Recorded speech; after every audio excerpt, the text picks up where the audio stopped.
Okay, ito yung harvest ko dito ngayon. Ito yung mga na kuha ko ng prutas dito sa aming garden dito sa taas. Harap deck.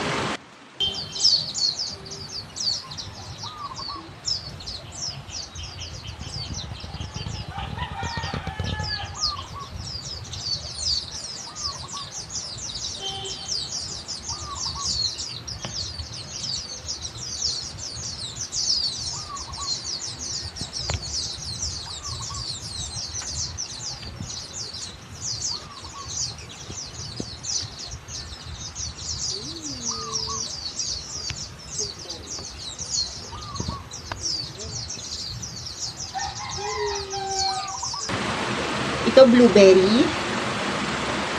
Ito mulberry. Ito figs.